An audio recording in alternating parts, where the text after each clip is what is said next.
If you think sticker shock in 2026 is just renewing from 1.7% to around 4%, you're missing the real punch because the real shock isn't one bill, it's every bill at the exact same time. Mortgage, groceries, insurance, utilities, property tax, childcare, oh yeah, gas. And when those stack up together, it changes behavior. People get proactive, they downsize, they sell, they relocate, and they stop stretching for the same home. Today, I'm going to break down what the 2026 sticker shock actually looks like using a real $900,000 mortgage example for you and what it could mean for inventory, listings, and pricing in Metro Vancouver. Guys, before we get started, again, I'm Ryan McMillan, a real estate agent here in Vancouver, help people buy and sell homes. If you've been hanging around the channel and you like what you've been watching, haven't subbed yet, go down, subscribe to the channel. Also, QR code on the screen as well. You can book in a call with me. All my links in the description. If you want to book a call and just talk real estate, book a call and let's get down to it. Wasting no more time. Let's get right into the video. So let's set the stage. A huge chunk of Canadian locked in pandemic era rates, many in the 1 to 2% range, and now they're rolling into renewal years. We've seen a lot of that this year in 25. We're going to see a lot more. The Bank of Canada has warned that about 60% of mortgage holders renewing in 25 and 26 are expected to see a payment increase. And the same Bank of Canada analysis suggests the average monthly payment could be about 10% higher for 2025 renewers and about 6% higher for 26 compared with the December 24 payments. So yeah, renewal pain is real, but it's going to be a lot higher than that. But here's the bigger point. Mortgage renewal stress does not happen in just a vacuum. So let's look at everything from renewals and the cost of living. So most headlines make this sound just simple, right? Rates were low, now rates are high. But real life, it's not that clean, right? So the real sticker shock is what happens when your mortgage payment jumps and the cost of living is already materially higher than it was when you first qualified 5 years ago and locked into that fix. So, for example, the Government of Canada note said from 2021 to 2024, the CPI, all items increased by nearly 14%. Guys, that's not a vibe. That's the math of everyday life. So when someone renews now coming into 2026, they're not just renewing a mortgage, they're renewing their entire financial reality. So let's take the $900,000 mortgage, put this up on the screen for an example. So throw some numbers on it, right? So 900K back at the 1.7% that you've been paying for the last 5 years on a typical 25-year amortization. Your payment roughly is going to look just under $3,700 a month. Same mortgage at about 4%, depending on your lender, maybe a little cheaper. That payment roughly is $4,700 a month. So that's about over $1,000 more a month and roughly $12,000 a year. Now, let's go one layer deeper because this is what people don't talk about. At 1.7%, the first month's interest on 900K is roughly $1,275. At 4%, it's roughly $3,000. So people don't just feel higher payments, they feel like I'm paying way more and it feels like it's not even going to the principal. That's psychological shift matters, and it matters a lot. So when I say sticker shock, I mean the stack. So you got your mortgage renewal, over $1,000 a month in our example. Groceries up versus when you locked in. Your home insurance up. Utilities up. Gas up. Strata fees if you're in a condo, absolutely up. Property taxes 100% have increased massively over the last 5 years. So everything's generally up. And here's where it really gets real. Most families don't have one massive lever to pull, right? They have smaller levers. So, they maybe cut spending. You're going to pause vacations. Maybe you sell the second car. A lot of people stop eating out. Restaurants are in a lot of trouble. Cancel subscriptions. But if the mortgage payment jumps enough, that lever becomes, do we still want this house at this price with this lifestyle? And that's going to be the 2026 question with a lot of households. So what do people actually do when this hits? So in my experience, households usually move through stages. So stage one is denial. Like, no, we'll take care of this. We can do this. We'll just tighten up, right? Stage two, sort of coping with it. We'll refinance, extend amortization, take a cheaper term, just adjust spending. Then you get that kind of third stage, and that's where the decision happens, right? This is where the market changes because people start asking, maybe there are other options. Maybe we downsize. Maybe, should we sell, rent for a bit?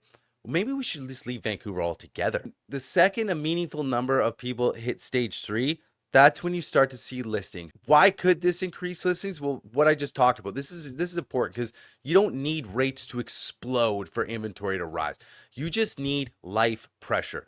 And renewals can force decisions even if fixed rates are only around the 4% mark. And we've already seen signs of a more inventory heavy environment this past year. So, for example, Greater Vancouver Realtors reported that in September 2025, the total active listings were 17,000, which was, again, we've talked about it all year. That was 36% above the 10-year seasonal average. So, we've also talked about the sales to active listing ratio was around 11% across all property types in Greater Vancouver. So that ratio matters because it signals a market that's not in panic bidding war, right? We're seeing a complete buyer's market, buyers having a ton of choice. So now imagine layering the renewal wave on top of environment where inventory is already elevated. That's what you're going to see coming into this year again. Are we seeing people leave Canada? Let's tackle the moving and leaving part carefully because it gets misrepresented online.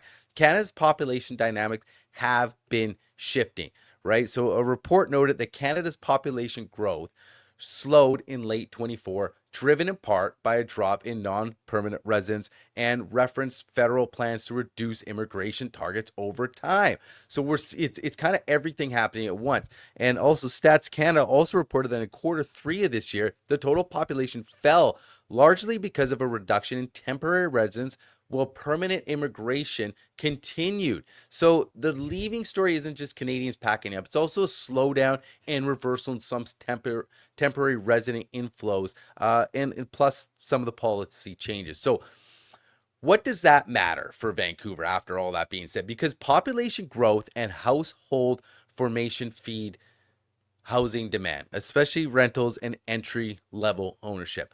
If that demand cools, it can reduce the pressure that normally props up prices in the face of higher inventory.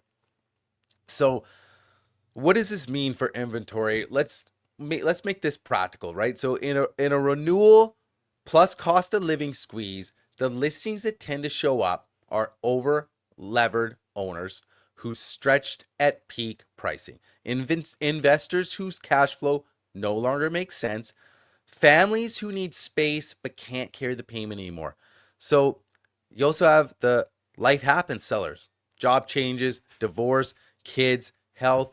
And Vancouver has a unique twist: high absolute prices, high carrying costs, and for many condos, strata fees plus insurance, plus you're seeing the special levy anxiety. So even if fixed rates drift lower over time, the cost stack keeps pressure on household decisions. So let's talk predictions without pretending anyone has this crystal ball. Okay, this is just kind of an outlook of 2026. And CMHC Summer 2025 Housing Market Outlook update expected Canada's housing market to cool in 25 with average prices down about 2%, which larger drops in Ontario and BC, which you've seen. And then it expects to recover in 2026 as fundamentals and confidence improve. But for Vancouver and Toronto, we're probably going to see more of a decline. So keeping this within Vancouver, the market often doesn't crash, but it grinds. Prices soften through negotiation, days on market, and condition. What does this mean if you're a homeowner right now coming into the new year and you're renewing? If you're renewing in 26, you need to think in systems, not just rates. So here are the three questions I'd ask yourself. Can you absorb the new payment and still live your life? Not barely survive, but actually live. If you had to sell in 12 to 24 months, is your home easy to sell? Or is it a product type that's more sensitive to, say, inventory spikes? And what's your plan B? Downsize, rent, relocate, secondary suite, maybe you co-buy. The people who win in a squeeze are the people who act early and not the people who are forced to act when they're under pressure. So let's kind of flip it and say, what's this mean for a buyer? If you're buying in 2026, your edge is going to be a few things: patience, financing certainty, and leverage when inventory is higher. And we're going to see a lot of high inventory. So when active listings rise above norms, buyers get something they rarely get in Vancouver. They get options. And options are going to create more negotiation like we've continued to see, and we're going to continue to see it in 2026. So the buyer playbook, guys, is basically focus on product that still has long-term demand, avoid overpaying for perfect staging, negotiate on terms and price, and stress test the payment at rates above today.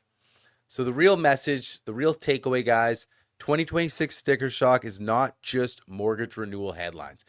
It's the moment Canadians realize my mortgage change and my entire cost of living change. And when enough households feel that at the same time, you don't just get payment shock, you get behavior change. You're going to see, like I said, more listings, more downsizing, more relocations, and a lot more cautious buyers, and a market that rewards prep. So if you want, drop a comment with what year your renewal is coming up. I want to hear from you guys. Did it already come up? Is it coming up in 26, 27, beyond? How are you guys feeling?